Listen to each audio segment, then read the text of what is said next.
A number of students and potential students have reached out and saying, oh, I want to do what you do, but for my own thing. I want to make videos and books and blog posts and be interviewed on podcasts and have a school and do lives and do one-on-ones and masterminds. I want to be the thought leader coach field. And I feel that me being authentic about a few of the elements behind the scenes helps you realize it's a continuum. I've studied spirituality and practiced it in various forms and intensities for 23 years in this life. And I've had full-time deep immersion for the most recent 5 years, but another 5 years before that of formal study. And I can honestly say that it's very different practicing and offering and sharing compared to just reading and going to workshops and events and writing something behind the scenes that's edited, and the showing up live, the honoring of the commitment to self of 3 to 4. Krishna's asking for 4, and I'm working on self-belief to get up to 4 live streams a week. That's really like, it's here. And there's a lot of procrastination before that. And why am I sharing this to you at the end of a Krishna channel? Because the theme relates. Krishna is a deity of playfulness and of action. Krishna is the deity of love and of fluidity. Krishna is many, many things to those who give qualities to Krishna.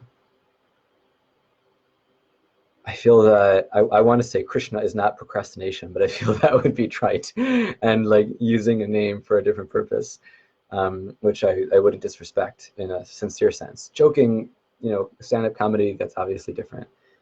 But if you consider a topic of reverence and of patience and of readiness, I feel that it's good to wait until there's a certain amount of consistent development before getting out there. So for those of you thinking of, being a healer because you love healing and you love getting healed and you've helped a few friends, know that to be a good healer, in my opinion, who has been trained professionally and had apprenticeships and been through programs and done sessions and received sessions and studied many established techniques and invented many and etc. I feel, to be able to call yourself a good healer, look at 1,000 hours as a benchmark. There's a beginner, there's a practitioner, there's an explorer, had a weekend workshop and read a couple books, but until you've 1,000 hours, which is half of a 40-hour work week. So if you're finding people to heal, or people are finding you, and that's half your time out of a 40-hour work week and 50 weeks a year, very typical. It's still 20th century, but a decent structure. And 1 year you work on people. Imagine how many ages, genders, abilities, disabilities, situations, conditions, life circumstances, life stages, personality dysfunction, substance situations, those 10 categories, how many permutations mixing them, where category 1, 7, and 9 are there at the same time?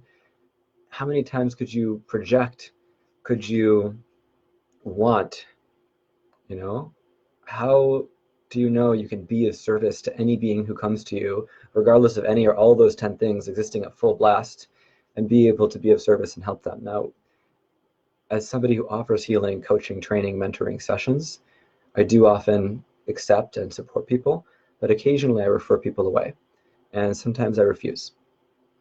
And every context is unique, but just like what you may have drawn a conclusion from in what was said earlier about a spiritual teacher, if you wish to be a thing, consider the stage and evolution of continuum of that thing, so we hold a respect as a group. Yoga has been watered down, and as yoga has been watered down, the word for many has shifted to mean practice, state of being, way of life, to 2 hours of hatha, 2 hours of vinyasa, retreats, right? Those are a small part of yoga. So using words as teacher, using words as healer, taking on the identity, you can take on the soul vibration, but when you speak being real to someone, be real about your vibration and be real about your experience. And this anchoring, this grounded presence will also help you achieve the bigger things you wish to achieve in this world. So with that, I'm going to end. Thank you very much for your time here. I think one really important element is if you would like to tune in to future shows, Facebook Live is where these premiere, and then they go to Wizard School after about a week. So I'm very grateful for the opportunity to serve and be of service, and I hope this was of value and resonated to and for you. Thank you.